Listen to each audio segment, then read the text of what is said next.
Well, it sounds like the first question talks a little bit about that cost, some of the costs. So, John, you want to touch on that?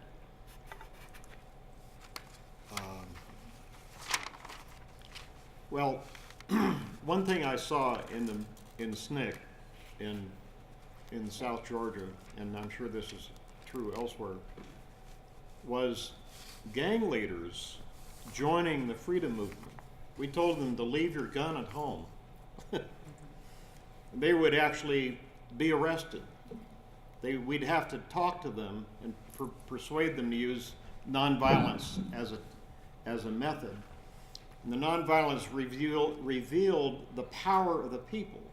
It's not merely a question of gun versus gun. Gandhi showed that in India. If the people are really moving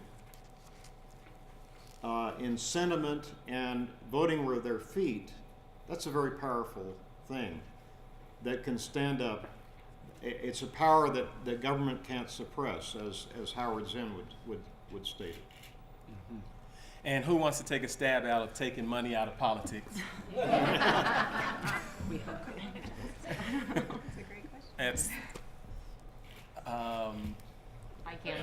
yeah. Well, as we all know, money controls politics. I mean, but when they made an individual corporation, it allowed for a lot of money to flow into politics. And the reality here is that we have so much poverty right here in our own backyard, and we don't address that poverty. We just go and want to create other wars and say that's where the money has to go. And when we talk about youth, that's some of the problem with our youth, because they don't have anything and they're controlled, or they're watching these TVs and all this, all this bling bling they see, that they want that, so it does create violence, because that's how, that's where they create the crimes to get what they are seeing on TV and what's being marketed to them since they're little. And another real important factor about gun control and violence is family. We're losing family. Families are not staying together and not making, that's the important base, and that was an important base back in the 1960s and 1970s. We built on family values. We built as a strong family, and we alliance with other nationalities to create one big family. Because in family, and that's it, our children are losing. People, everyone has to work, both parents are working, and so the children are raising themselves. So where's that family? And how do you reach out to your children and keep that balance because you're trying to survive? I would also touch on a little bit kind of what you're mentioning as far as corporations as being a responsible consumer, and keeping your money within your community, right? And understanding where are you working, where are you putting that money, what are you buying? Is that necessary to buy that? All of those kind of things, right? That buys in and that supports potentially things and issues that you do not want to support. So kind of looking into those things as well, again, taking that of personal responsibility and personal accountability. And also in terms of violence, I look at gun control and things, and there's that cliche of guns don't kill people, people kill people. And I'm kind of hearing like Columbine and the Aurora shooting and things like that, and what were the things behind that? And of course, there's obviously, severe mental health and things like that if you're going to go and shoot and massacre an entire school. But I think we need to dig a little bit deeper and not just think of how do we control guns, and then how do we get rid of music videos, and how do we get rid of those kind of things. But what else are those issues? And we can all kind of bring that out to everybody else too. And I'll just add a couple of things here. I think what Gail hits on is really important. We need to bring back family, but also, and you alluded to this, Gail, is bring back community. Mm-hmm. And we need to find ways to, make it so that your neighbor is watching out for your kids too. Mm-hmm. And your neighbor has some authority that those children respect. I always hear these stories of the good old days from my parents when, the Catholic Church was involved in helping to raise children whose parents were both working, or whose mothers were single mothers. And so I think we need, that's kind of a very specific example, but we need to find ways to come together as communities.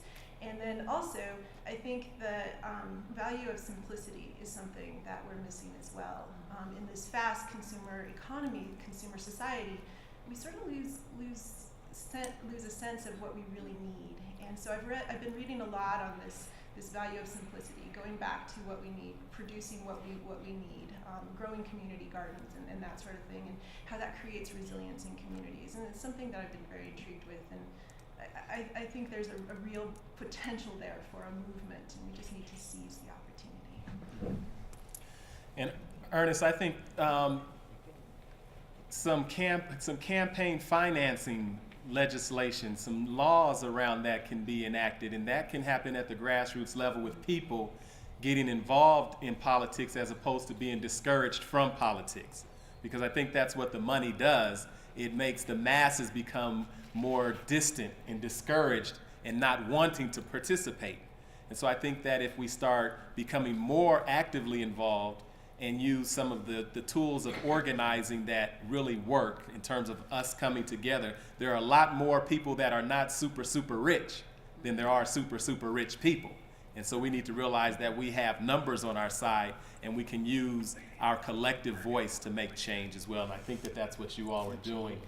And as organizers, most organizers are really talking about how to use a collective voice and going up against odds. Are there any other questions? Yes, right here? There's one right here, Jeff. Okay. There's We'll one come back here, here. then one back here. Was there one over here? Oh, I thought right here with the, oh, okay. Good evening. Can you hear me okay? Louder. A little louder? Here we go. I'm a professor of criminology and criminal justice, as well as a professor of ethnic studies. To answer your question, the gentleman in the back, if it had not been for money in politics, I wouldn't be here today. I'm one of the survivors. I'm one of the original boat people that survived in the Vietnam War. My family and I are still alive because the federal government and President Ford at the time allowed for us to come over to the United States and funded the refugee camps that we stayed on. So I believe that question is a double-edged sword. If it is for the betterment of the good, absolutely. Intervention is necessary, in my opinion, because I would not be alive today had it not been for that. So I think that there are many layers to this question. Humanitarian layer. There is a governmental layer. And I thought that was significant for you to understand that it is necessary to some regard for the humanity and to saving lives of people who are new to this country. And we're one of the lucky ones. Thank you. So Nan, Nan, to you it sounds like on that double-edged sword that you're speaking of, it's how the money in government is used. You know, that makes all of the difference, the use. But I think what Ernest is talking about, how it seems to be being misused, you know, to discourage, say, for example, the humanitarian approach that you experienced, and it's being driven in a totally different direction, if I followed your question, Ernest. But yeah, double-edged sword, a deeper, multi-layered question. Sir. Hi, my name is John Licht. By profession, I'm an elder law attorney, and I spent my youth in suburban Chicago. But it wasn't terrible. The thing that is going through my head at the moment is during the early 1960s, when Martin Luther King led the March on Washington in '63, when the Freedom Riders went down and rode the buses, when you went down to Georgia, John, and tried to be actively helpful, and there was something alive that was driving that kind of broad consciousness. That wasn't just you going to Georgia. There were thousands of people, all with some sense of identified mission. A year ago, we saw Occupy Wall Street come across the country, but there seemed not to be, even though there was a lot of people occupying, there seemed to be no direction and no purpose. I'd like to have some of you, if you can, comment on that difference between what was happening in the early 60s when I could have participated and didn't have enough sense to do it or enough understanding to come forward. And I'm now somewhat embarrassed. my age, having had that opportunity, and if you will, muffed it. But when I saw the Occupy movement last year, I was intrigued and enthusiastic, and went down and spent some time, and I bought some food, and participated, perhaps in a small way. But there seemed to be no direction, no sense of goal, no sense of what we're going to achieve. It's wrong that 1% of the people have 40% of the wealth. But that was as deep as the thinking went and as deep as the action went. And that was, for me, very disappointing because of the contrast, and I'd like to have some comments. Well, I think I have part of the reason, or part of the explanation. There's nothing like being oppressed and despised and shut out of American life, as blacks were in the South in the 60s, and for how many, 3 centuries before that, to focus your attention on important issues. So I think that's one reason that the freedom movement was so focused.